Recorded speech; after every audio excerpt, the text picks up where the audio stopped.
네, 이번 주부터 요한계시록 강해로 말씀을 나누겠습니다. 평상시에는 저 강대상에 위해서 봤는데 밑으로 내려오니까 좀 낯설죠?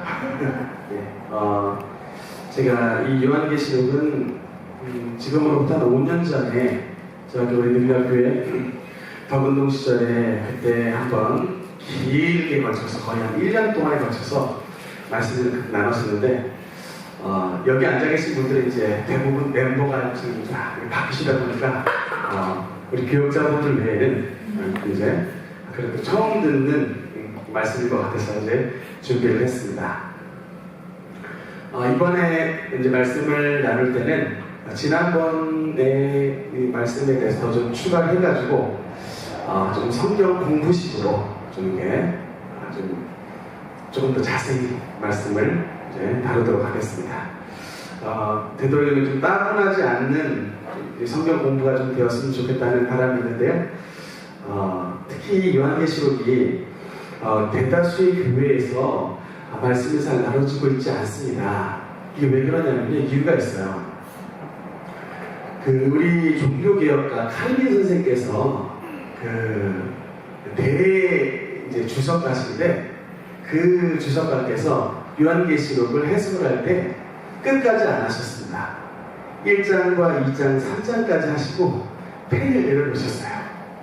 그래서 이 뒤에서부터는 난해한 여러 이제 상징과 계시가 나오기 때문에 이 부분은 내가 어떻게 해석을 할 수가 없다라고 하셔가지고 우리 칼빈 선생께서 요한계시록 강의를 하시다가 3장까지만 하시고 4장부터는 안 하셨기 때문에 이게 약간의 기독교의 전통이 됐습니다. 그래서 특히 장로교에서는 이 말씀을 안 다루는 것이 칼빈 선생님도 안 다루셨는데 우리 같은 피레미드 이것을 다뤄야겠는가 해가지고 이 말씀을 안 다루시는데 이게 문제가 있어요. 그렇게 선한 의도로 칼빈 선생님께서는 머리가 부셔가지고 그렇게 하신 게 아니고 혹시나 내가 행여나 잘못 해석할까봐 내려놓으셨는데 문제는 이 요한계시록을 누가 그러면 많이 쓰느냐? 이단들이 많이 써요. 이단들이. 그러다 보니까 특히 요새 아주 한국교회의 폭력을 일으키는 대표적인 이단인 신천지 이단이 이 요한계시록 말씀을 가지고 파고 들어와서 이게 좀 그럴싸하게 해석을 해가지고 기존에 있는 목회자들의 권위를 떨어뜨리고 말씀을 못 들었던 성도들에게는 뭔가 달콤함을 전달해줘가지고 이걸로 사람을 굉장히 미혹시켰던 일들이 지금 현재 발생을 하고 있습니다. 그래서 이제는 그렇기 때문에 시대적으로 우리가 이 요한계시록의 말씀을 특히 좀 잘 나눠야 되는 그런 상황 가운데 있고요. 특히 우리 한국교회의 아픔이 뭐냐면요, 우리 자주 이야기를 합니다만 박태선 장로가 이 요한계시록 말씀에 나오는 감람나무 감람나무 이것을 가지고 자기가 감람나무다라고 자칭을 해가지고 당시에 말씀으로 무장되지 못했던 한국교회의 큰 홍역을 일으켰습니다.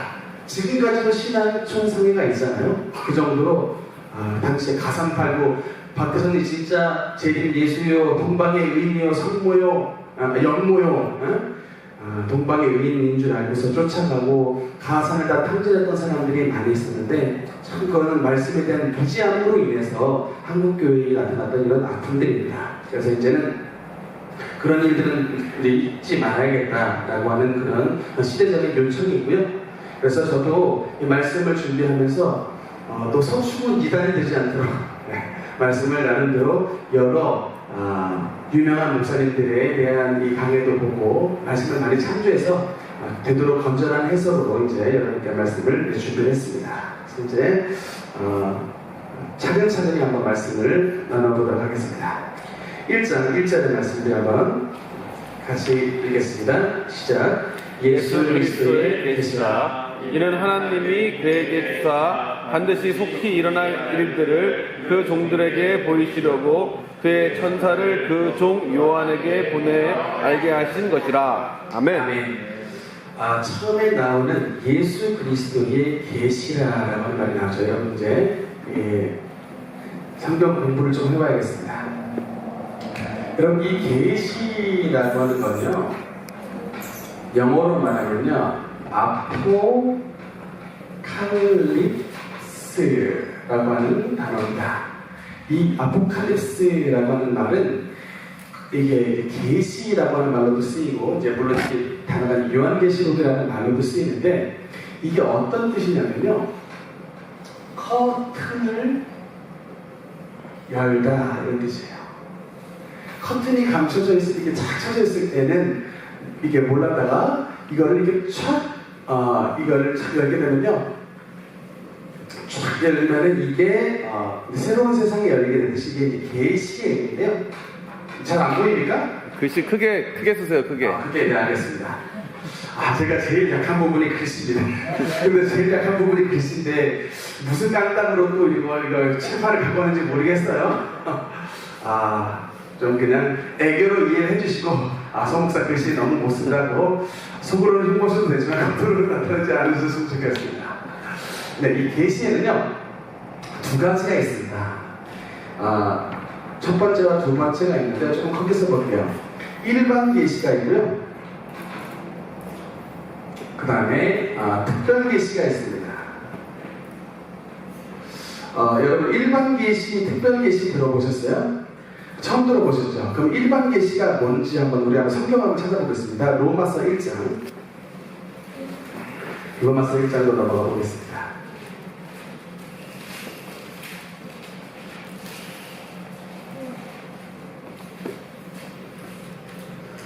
로마서 1장 20절 말씀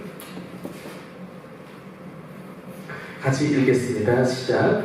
창세로부터 그의 보이지 아니할 것들 곧 그의 영원하신 능력과 신성이 그가 만드신 만물에 분명히 보여 알려졌나니 그러므로 그들이 핑계하지 못할지니라. 아멘. 그래서 이거 로마서 1장 20절의 말씀이 바로 일반 계시인데요.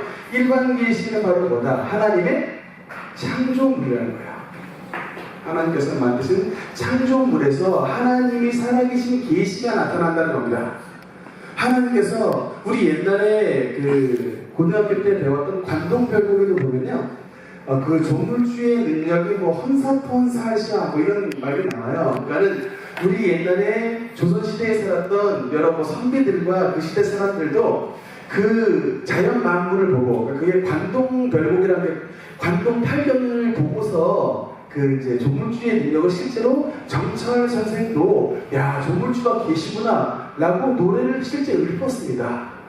이런 천지 만물이 그냥 자연에 생긴 게 아니고 산을 보고 경포대를 보고 여러 이 만물을 보니까 진짜 하나님이 살아계신 것을 알 수가 있구나. 그래서 이 모든 피조세계에 하나님께서 만드신 창조물들을 보고 하나님이 계시다라고 하는 것을 가르쳐 주신 것이 바로 일반 계시예요.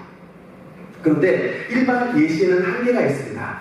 일반 계시에는 우리가 예전에 아담과 하와가 타락하기 전에, 즉 죄가 들어오기 전에는요, 우리가 일반 계시로도 하나님이 살아계심을 분명히 알게 되는데, 지금 이렇게 죄가 들어온 시대에 대해서는 이런 일반 계시로 가지고는 우리를 주님을 믿는 정확한 계시, 그 구원의 계시는 이 안에 들어있잖아.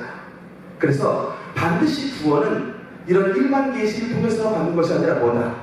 특별 계시를 통해서. 이 특별 계시는 바로 뭐다? 특별 계시는 요한이 받았던 하나님의 말씀이다. 이게 바로 특별 계시야. 그래서 오늘 요한계시록 1장에 나왔던 예수 그리스도의 계시라라고 하는 것은 일반 계시다, 특별 계시다. 특별 계시. 특별 계시다. 특별 계시다. 그래서 특별 계시를 받았다는 겁니다. 그러면서 보니까 이는 하나님이 그에게 주사 반드시 속히 일어날 일들을 그 종들에게 보이시려고. 그래서 이 계시를 받은 사람은 누굽니까? 요한. 계시를 받은 사람은 요한이에요. 요한. 여러분이 알고 있는 요한이 이 어떤 요한입니까? 사도 요한. 사도 요한이죠. 세례 요한이 아니고 사도 요한입니다. 그러니까 사도 요한. 사도 요한은 사도 요한 예수님의 12제자 중에 한 사람이고요. 또 특징은 뭐냐면 가장 예수님의 12제자 가운데 오래 살았던 사람입니다. 그리고 나중에 이제 그 뒤에 또 나오지만 순교하지 않고 유일하게 자연사했던 인물이 바로 이 이제 세례 요한인데, 이 세례 요한이 계시를 받았어요.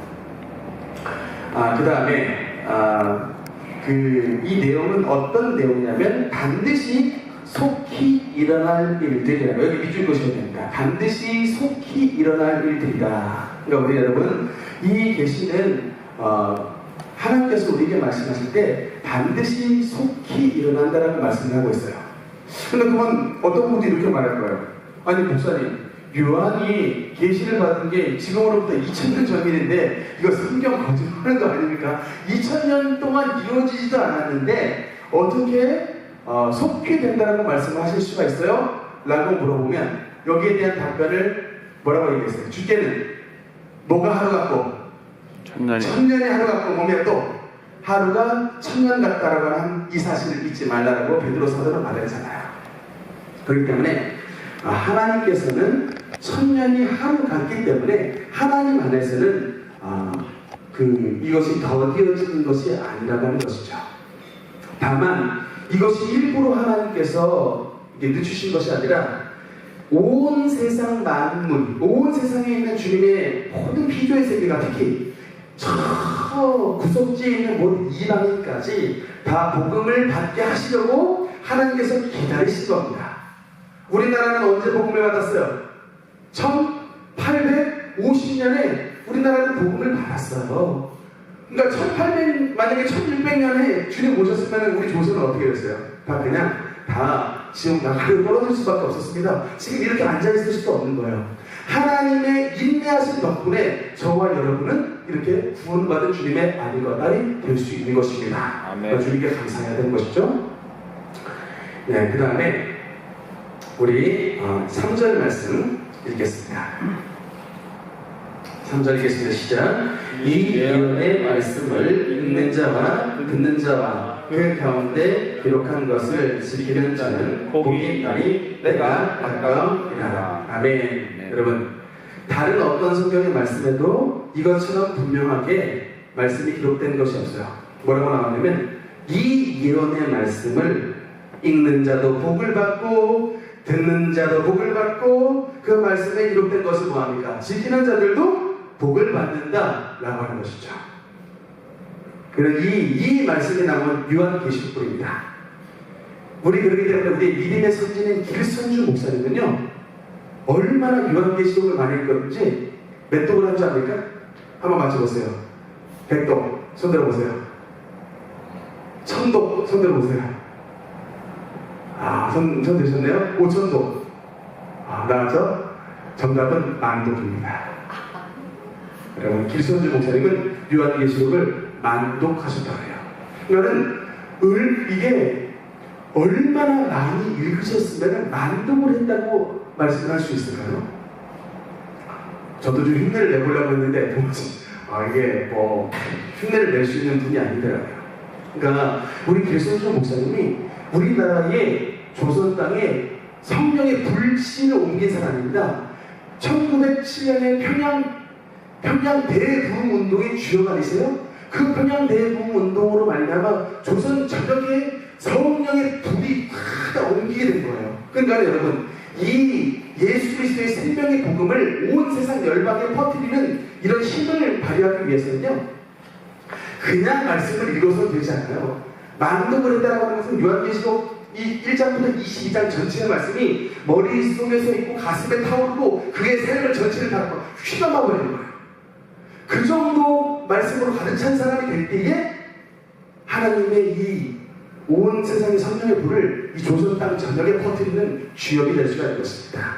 그래서 여러분들, 하나님의 말씀이 약속한 예언의 말씀을 읽는 자도 복을 받고 듣는 자도 복을 받고 말씀을 지키는 자도 복을 받는다. 이 말씀을 마음속에 새기고 이 말씀을 받을 때에 우리가 이 말씀을 듣고 말씀을 지키면 우리가 복을 받는구나라는 큰 기대감을 가지고 말씀을 대하시길 바랍니다.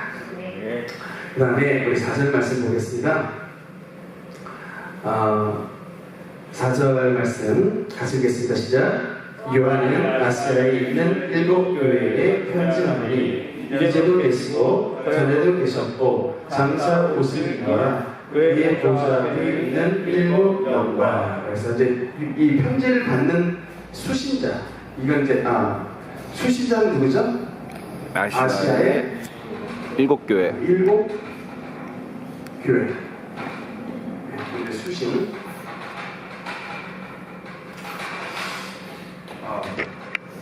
아시아의 일곱 교회. 한번 혹시 아시아의 일곱 교회 아시는 분 있습니까? 첫 번째. 고린도. 에베소. 고린도 아닙니다. 에베소. 서머나. 고린도 아니야? 그 다음에 3번 버가모. 4번 두아디라. 5번 사대. 6번 빌라델비아. 7번 라오디게아. 이렇게 아시아에 있는 일곱 교회가 이제 수신이 됩니다. 왜 이 아시아의 일곱 교회가 아시아 일곱 교회 편지하니, 제가 아까 사실 영상도 우리가 뭡니까 우리 인터넷에 드롭박스에도 올려놨는데, 그냥 이제 소아시아 일곱 교회가 있었던 지역을 가리킵니다. 이 지역은 현재 어느 나라일까요? 터키입니다. 터키.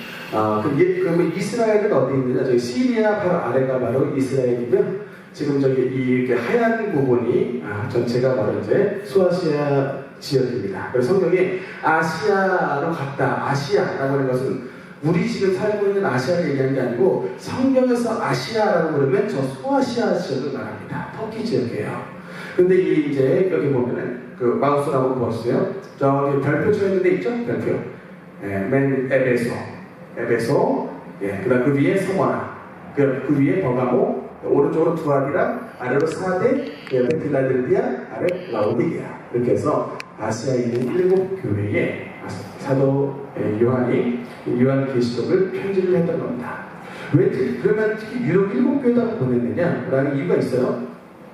사실은 아시아의 교회가 일곱 교회만 있었던 게 아니고, 이게 교회 사이에 나중에 그 계시가 되기 때문에 그렇습니다. 그래서 교회사의 일곱 시대를 예표하는 교회가 되기 때문에 저 일곱 교회다 보낸 것이고요. 그래서 이제 잠깐 그리고 이렇게 일곱 교회 보내고, 그 다음 5절부터 5절 6절 두 절 읽겠습니다.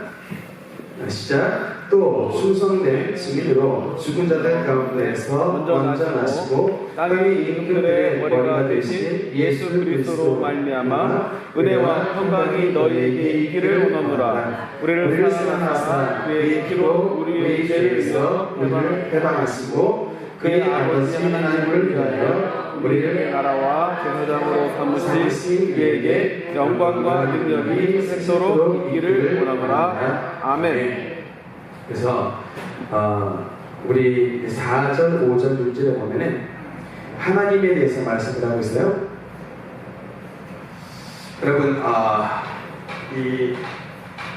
이제 잠깐 실론에 대해서 잠깐 말씀드릴 건데, 우리가 구약시대 여호와라고 하는 이름이 나옵니다. 여호와.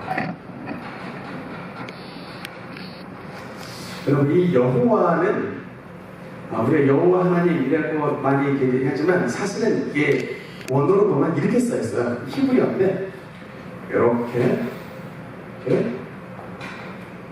너무 작습니까? 조금 더 크게. 어떻게 쓰냐면요, 이게 이렇게 된 거지. 그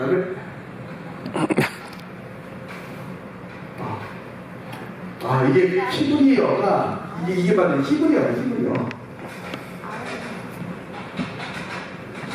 여러분, 이 히브리어는요, 한글하고 반대예요. 글자가 이렇게 씁니다. 쓰는 순서가 이렇게 가요. 이렇게. 우리는 글자 이렇게 읽잖아요. 얘들은 이렇게 오른쪽에서부터 왼쪽으로 읽습니다. 히브리 글자가 있어요. 그래서 이게 영어로 얘기하자면 이렇게 되는 거예요. 그래서 이게 이 원래 본 발음은 야훼입니다. 야훼. 이게 바로 여호와예요. 구약시대에 서기관이라고 하는 사람들이 있었어요. 이 서기관이라고 하는 사람들은요, 얼마나 이 여호와라고 하는 이 글자를 신성하게 여겼는지 성경을 필사하다가 여호와라고 하는 글자가 나오면 펜을 내려놓고 가서 그 목욕탕에 들어가서 물을 7번 끼얹습니다. 그리고 와서 야훼 글자 써라. 그리고 또 그 필사하다가 여호와 나고 나면 다시 그때 내려놓고 가서 또 7번 껴 와서 글자 씁니다. 서기관 이런 사람들이었어요. 그러니까 얼마나 이 여호와라는 이 말을 소중히 여겼나. 그래서 나중에 이제 우리 이 더러운 입이 감히 하나님이라고 하는 여호와라고 하는 글자를 말해서는 안 되겠다라고 해서 이 글자를 읽지 않고 이걸 뭐라고 말하면 아도나이를 말합니다. 아도나이. 야훼라고 발음하지 않아요? 이 글자를 보면 아도나이라고 얘기합니다. 주님입니다. 주님. 근데 이 글자랑 아도나이라고 하는 음가를 합쳐서 그게 바로 여호와가 된 거예요. 그래서 이거랑 이 아도나이의 모음을 합쳐가지고 여호와라고 하는 발음이 생겨나게 된 거예요. 그러니까 좀 사실은 본 발음이 아니죠. 그래서 신봉교에서는 그래서 여호와라 발음 안 하고 뭐라 그래요? 야훼라고 합니다. 야훼는 야훼 뭐 이렇게 야훼라기도 하고 야훼라고 하는데 그 말이 그게 순복음은 야훼라 그래요. 그러면 우리는 왜 여호와라고 그러고 우리 또 야훼라 그런가? 이게 다 좀 연유가 있어요. 그러니까 옛날에 히브리 사람들이 글자를 너무 신성시 여겨가지고 발음조차 안 하고 아도나이 하다 보니까 이게 발음 좀 이렇게 그렇지만 본래 발음은 사실 이 야훼에 가깝습니다. 하여튼 뭐 하나님께서 여호와라든 야훼라든 다 그냥 뭐 봐주시겠죠. 뭐 여호와 하다고 혼내주시겠습니까? 그래서 이게 이 네 글자는 뭐라고 하냐면 테트라 그람마톤 4개의 신성 글자예요. 테트라 그람마톤. 그래서 이 히브리 사람들은 오늘날까지 이 여호와라고 하는 말을 쓰질 않아요. 그러니까 그 발음하지 않습니다. 이 정도 같이 하면 그 여호와의 이름의 뜻이 뭘까요? 뜻. 모세가 그 시내 광야에서 가시떨기 나무에 계신 여호와 하나님을 만났는데요. 하나님 이름이 무엇입니까? 라고 물어봤을 때 하나님께서 대답하셨어요. 뭐라고 하셨습니까? 나는 스스로 있는 자. 그래서 스스로 있다. 그래서 근데 이게 원래 원어로는요, 나는 나다예요. 근데 그게 나는 스스로 있는 자. 우리 이렇게 좀 이렇게 번역이 됐는데, 왜냐하면 이게 비동사의 번역 때문에 그렇습니다. 비동사가 그 일형식으로 쓰일 때는 뭐예요? 나는 있다라는 거죠. 있다. 일형식으로 쓰일 때는 있다. there is, there are. 그래서 뭐가 있다라고 해석이 되잖아요. 이 형식으로 쓰일 때 뭡니까? 뭐 있겠어. 이다라고 해석이 되잖아요. 마찬가지로 이 하나님께서 이게 어떤 경우는 있다고 해석이 되기도 하고 나는 이다로 해석이 되기도 하는 거예요. 둘 다 가능한 거예요. 그러니까 무슨 말이냐? 나는 나다라고 하는 말은 뭐냐면 나는 어떤 곳으로부터 생겨나지 않은 스스로 존재하는 자다라는 뜻이에요. 우리 모든 사람들은 스스로 태어난 사람이 없잖아요. 뭡니까? 다 성이 있죠. 부모님이 있고 누가 만든 사람이 있고 다 어떤 물질이 누구로부터 말미암은 사람이지만 하나님은 뭐예요? 원래부터 존재하고 계신 누구로부터 만들어지지 않는 그런 뜻이에요. 그렇기 때문에 4절에 보면은 4절 보면 이제도 계시고 전에도 계셨고 장차 오시리. 그래서 이게 바로 성부 하나님에 대한 그 호칭입니다. Who was and who is and who is to come. 하나님 과거도 계셨고 지금도 계시고 장차 오시리라고 하는 의미죠.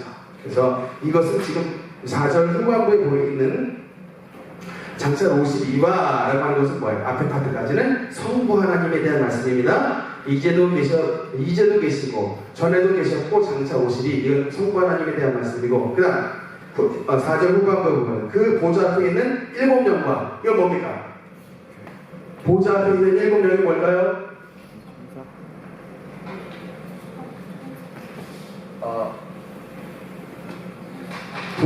두 번째 보좌 앞에 있는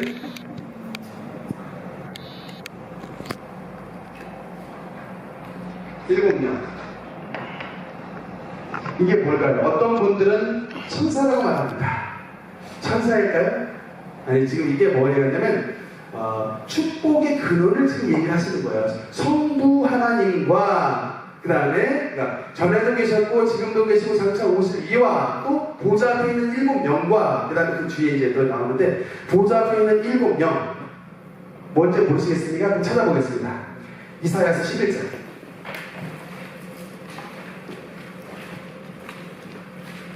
이사야 11장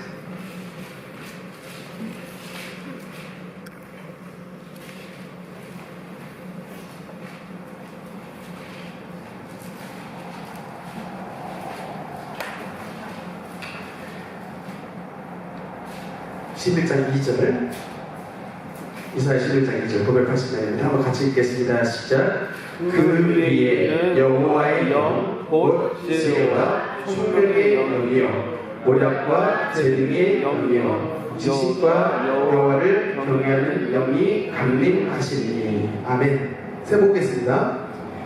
여호와의 영, 지혜, 총명, 모략, 재능, 지식, 여호와를 경외하는 영. 몇 개입니까? 7이죠. 그렇기 때문에 하나님의 보좌 앞에 있는 7영은 바로 지금 이 하나님의 성령을 밝힙니다. 그래서 이 지금 우리가 읽었던 보좌 앞에 있는 7영은 천사가 아니고 뭐라고요? 하나님의 성령을 밝힙니다. 그래서 편지하노니 한 다음에 성부와 성령과 이렇게 된 거죠. 그 다음 5절에 있는 그 다음 또 충성된 증인으로 죽은 자들 가운데서 먼저 나시고 땅의 임금들의 머리가 되신 이분이 누구예요? 예수 그리스도로 말미암아 은혜와 평강이 있기를 원하노라. 요한은 길게 풀었었습니다만 이 지금 축복의 말씀은 어떻게 되는 거냐면 성부와 성령과 성자로부터 은혜와 평강이 너희에게 있기를 원하노라 라는 것은 축복의 무난한 인사를 한 겁니다. 이 아시아의 7교회 교회 성도들에게 특히 우리가 주목할 것은 은혜와 평강이라고 하는 말이에요. 은혜와 평강. 이거는 여러분 오늘도 말씀 기억하십니다.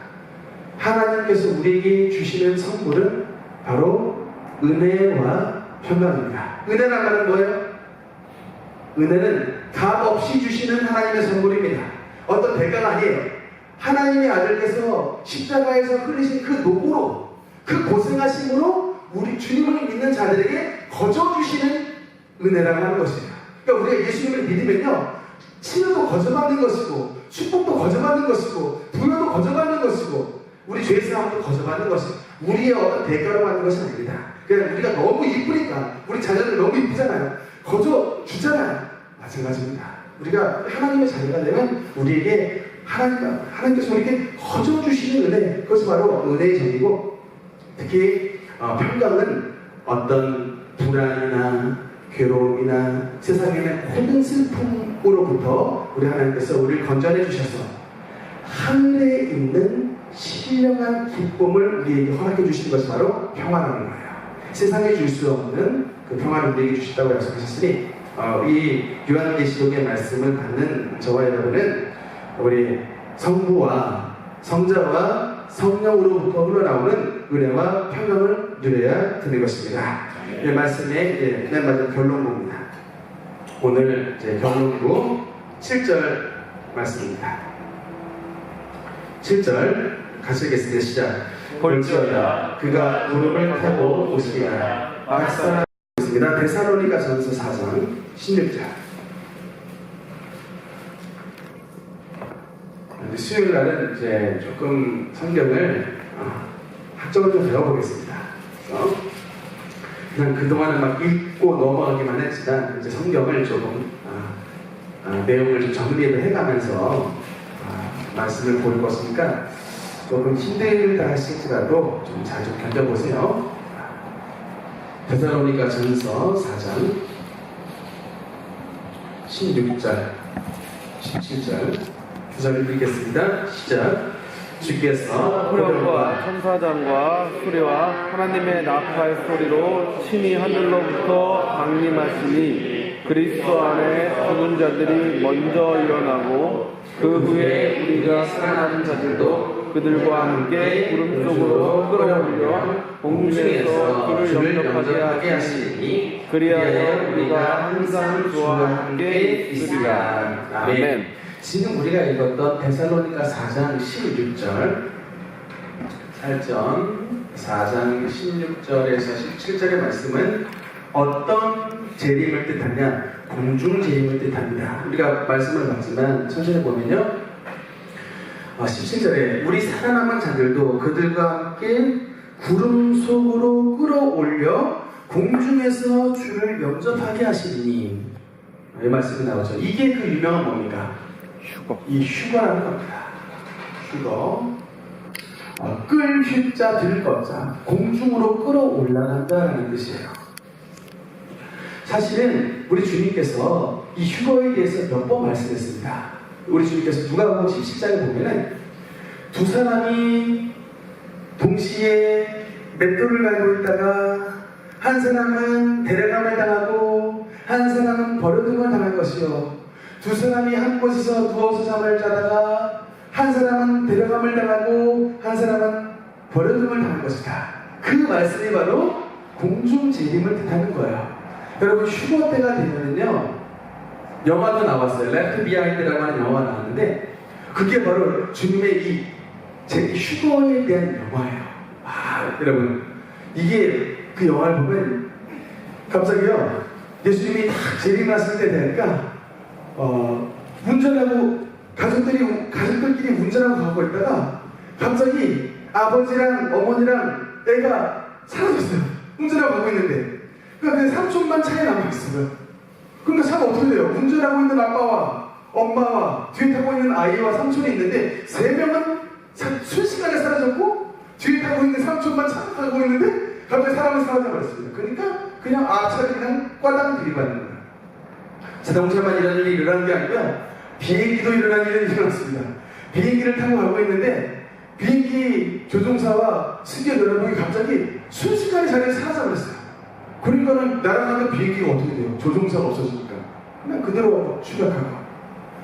그러니까 여러분 예수님이 공중으로 재림하시는 그 휴거의 날이 되면요 지상은 엄청난 대혼란한 상황이 발생합니다. 우리는 한 번도 그 생각은 한 번도 없죠. 맷돌을 갈던 중에 어떤 사람은 맷돌을 갈고 있고 어떤 사람은 맷돌만 있고 사람은 사라졌고요. 분명히 내 옆에서 잠자고 있는 사람이 없어졌는데 있었는데 갑자기 없어졌단 말이죠. 이런 일이 실질적으로 예수님이 오실 때는 이런 일이 일어난다고 하는 거예요.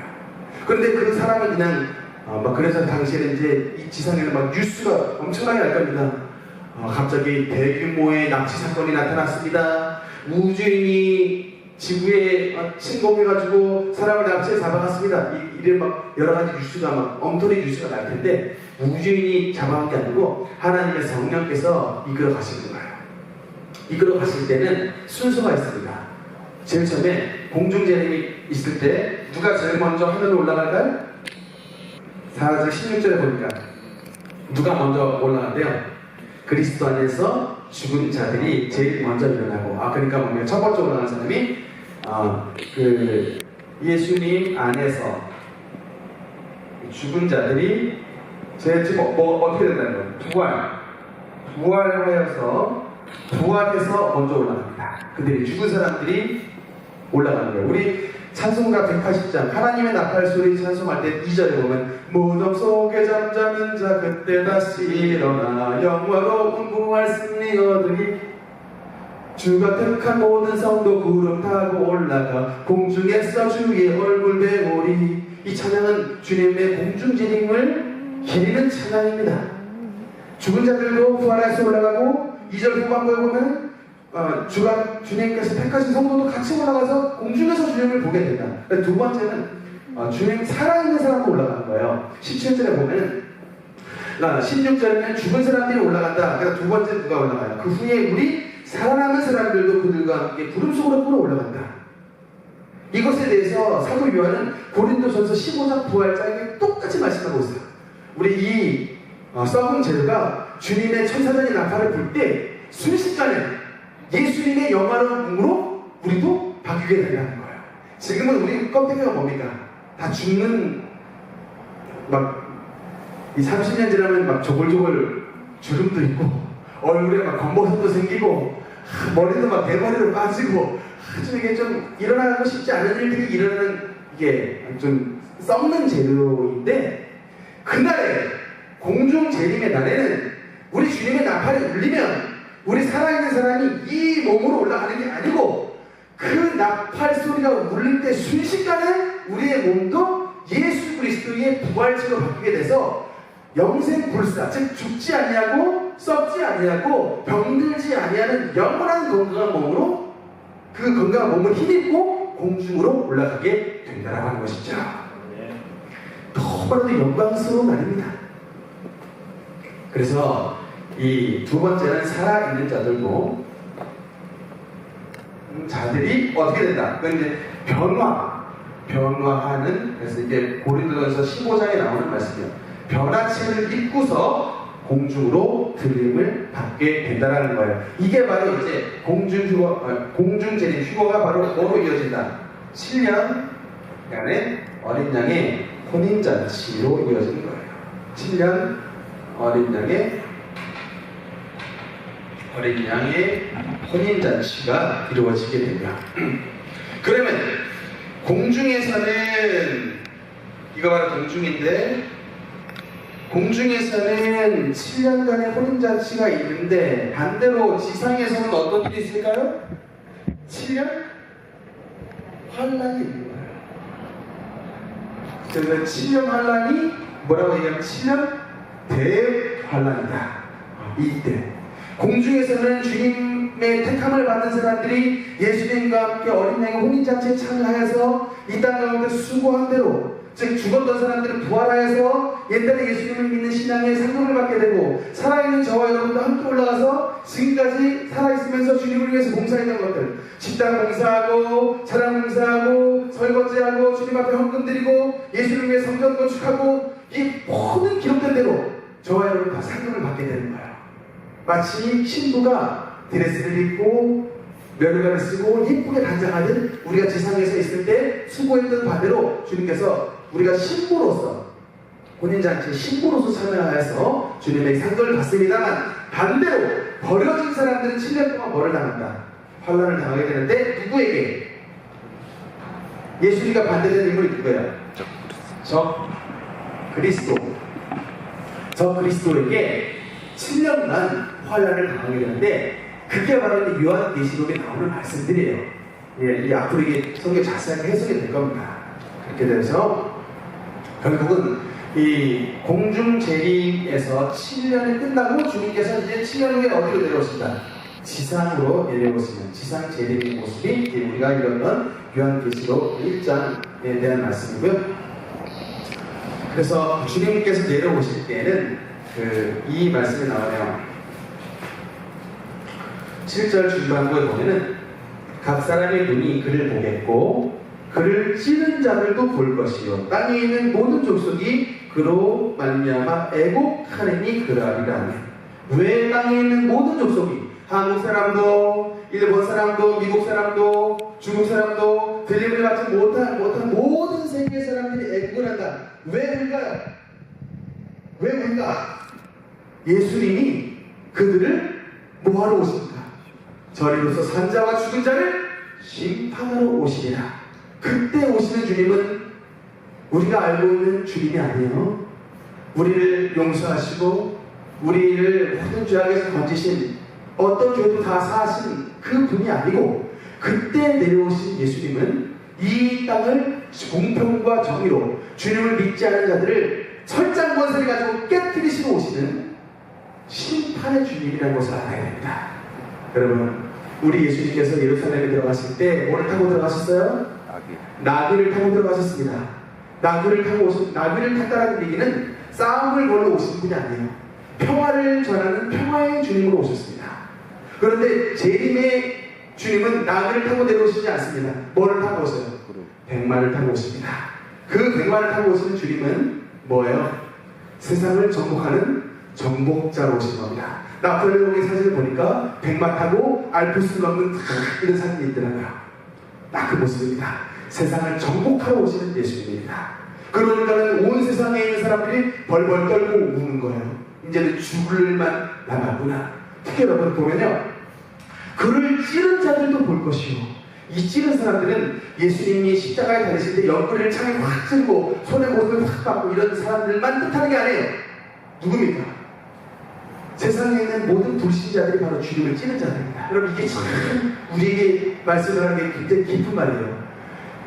예수님을 믿지 않는 불신은 바로 뭐예요? 주님을 찌르는 것이다라고 하는 것이죠.